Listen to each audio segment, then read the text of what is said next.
sideline, it's really difficult because the pelvis just starts to shift all over. So it's challenging.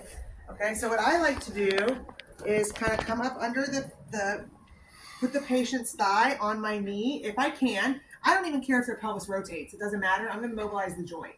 So if they're really tight and I can't get the extension and she's rotated like this, I don't really care. It's fine. Okay? Sorry.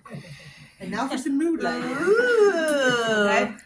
The other thing you can do if this is too much is you can put a towel roll under. You just need the leg propped up a little. So if I can do it this way, I like it because I can feel exactly what's happening in the joint. But if they're way too tight for this even, then I'll get a nice, even 2 or 3 towel rolls and put them underneath there just to prop it up a little. Your hand, Kat, I'm going to be putting on pressure on the back of your hip. It's going to be just below your buttock, just so you know, okay? Okay. So think where the hip joint is. This is not my hip joint. This is my pelvic joint. So you have to drop off the pelvis. Now I'm on the sacrum. Drop over from the sacrum, like right in the middle of their buttock is where their hip joint is, right?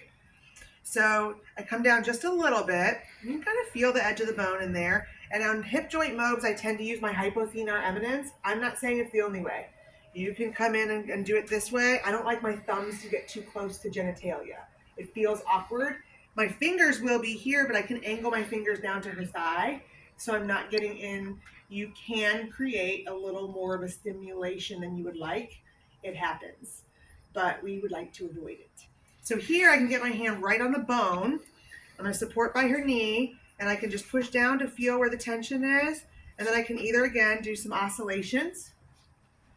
I tend to do more 3s and 4s, so I'm going to go all the way to her end range and then let it off. Now I'm doing 3s. Is that okay? Mm-hmm. Or I can go all the way to the end range and give that end range oscillation. Okay, now I'm going to blow your mind. Ready? If somebody has femoroacetabular impingement and they're getting pinching in that anterior capsule, you can rotate the pelvis, rotate the femur. That's not the pelvis. Rotate the femur to change how much pressure you get. So picture the femoral head going into the acetabulum, and if I rotate her laterally, it's going to put the head more anterior, right? Can you picture that? Mm-hmm. Gotta picture it really good in your mind.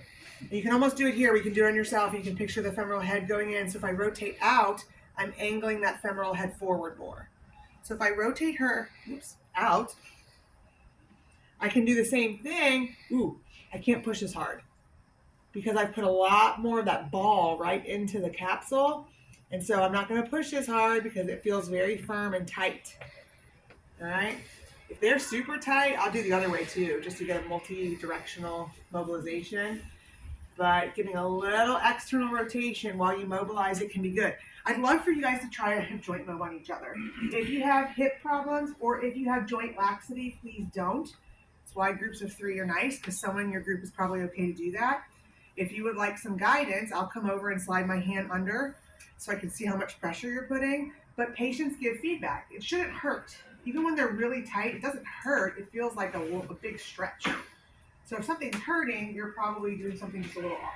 Okay? So that's the hip joint mode. Would you roll onto your sides or this?